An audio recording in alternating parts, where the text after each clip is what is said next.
Number का अधिकार है ब्रह्मचर्य रक्षावर्ती। वर्ती शब्द का अर्थ है वाती, जो हम दीपक में प्रयोग करते हैं। सो यहाँ पर आचार्य भगवंत कहते हैं ब्रह्मचर्य की रक्षा में प्रयुक्त की जाने वाली बातें पूज्यवर यहाँ पर करेंगे।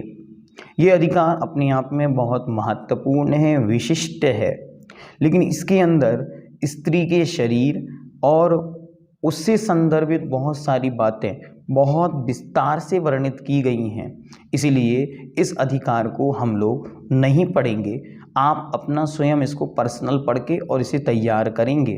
इसकी वाचना सार्वजनिक रूप से नहीं की जाएगी, ठीक है। देखते इस अधिकार में 22 श्लोक हैं। यहाँ प्रथमतः दुर्जेय काम सुभट को जीत लेने वाले मुनियों को नमस्कार करके ब्रह्मचर्य के स्वरूप का निर्देश करते हुए कहा गया है कि ब्रह्म का अर्थ विशुद्ध ज्ञानमय आत्मा होता है।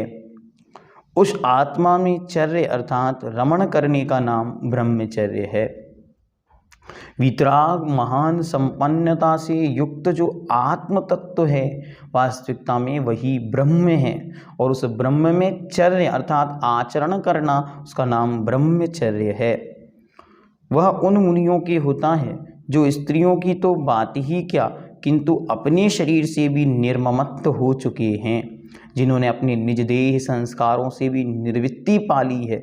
ममत्व बुद्धि जिनकी समाप्त हो गई है वे ही उसे प्राप्त करते हैं। ऐसे जितेंद्रिय तपस्वी सब स्त्रियों को यथा योग्य माता बहन व बेटी के समान देखते हैं। इस ब्रह्मचर्य के विषय में यदि कदाचित स्वप्न में दोष उत्पन्न होता है तो वे रात्रि के विभाग अनुसार आगमोक्त विधि से उसका प्रायश्चित करते हैं। उस ब्रह्मचर्य के रक्षण का मुख्य उपाय यद्यपि मन का संयम है, फिर भी गरिष्ठ काम उद्दीपक भोजन का परित्याग भी उसके संरक्षण में सहायक है। जो कुछ भोजन, जो कुछ वस्तुएं उसमें असहायक बनती हैं या बाधक बनती हैं या उसके नाश का कारण बनती हैं, उन सब का परिहार भी करना चाहिए। इस ब्रह्मचर्य को सुरक्षित रखने के लिए यहाँ स्त्रियों के निंद स्वरूप व लावण्य आदि की अस्थिरता को दिखलाकर रागपूर्ण दृष्टि से उनके अंगों को देखना, उनके समीप में रहना, उनसे वार्तालाप करना और उनका स्पर्श करना, इन सबको अनर्थ परंपरा का कारण बतलाया गया है।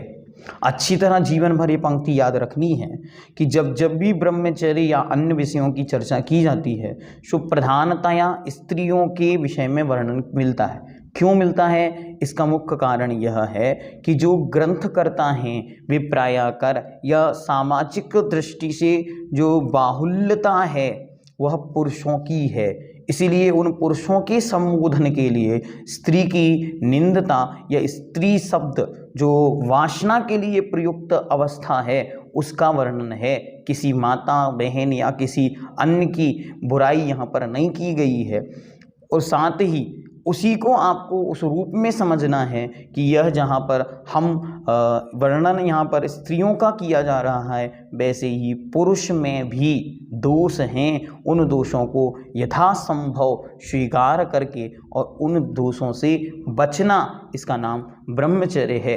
जैसे स्त्री के लिए सब चीज़ें बतलाएं कि स्त्री को इस प्रकार से करना, इस प्रकार से करना आदि, वैसे ही पुरुष वर्ग भी अच्छी तरह जागरूक रहे कि आपके भी दोषों का वर्णन पूज्यवरों ने किया है और वे भी यथासंभव स्त्रियां उन पुरुषों से बचकर अपने ब्रह्मचर्य की रक्षा आदि का विकल्प संकल्प अपने मन में धारण करते हैं कि वह जहाँ जहाँ भी प्रयुक्त ये शब्द है वहाँ कई लोगों ने स्त्री के लिए सुधार कर वहाँ विश्वेल कर दिया आदि, लेकिन इसकी आवश्यकता नहीं है क्योंकि स्त्री एक अवस्था है उसे हमें ध्यान रखना है। उस अवस्था की यानी जो पर्यायें हैं बहन, माता, पत्नी आदि, उनको यहाँ ग्रहण ना करके जो भोग संबंधी मानसिकता है, विषय कषाय से युक्त अवस्था है, उसे ही वहाँ पर स्त्रीवाच्य शब्दों से ग्रहण करेंगे तो ये विस्तार को प्राप्त होगा, ये उपदेश समीचीनता को प्राप्त होगा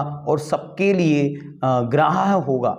अन्यथा वहीं पर विकल्प में उलझे रहेंगे कि हमारी निंदा क्यों की गई, अरे पुरुषों में क्या दोष नहीं होते, हम ही क्या अब्रह्म करते हैं, वे भी तो अब्रह्म करते हैं। इस प्रकार से मानसिकता को सुधार कर अच्छी तरह यह समझना चाहिए कि जहाँ पुरुष प्रधानता है वहाँ स्त्री के दोषों की निंदा है, जहाँ स्त्री प्रधानता होगी वहाँ पुरुषों के दोषों का वर्णन स्वतः ही हो जाएगा।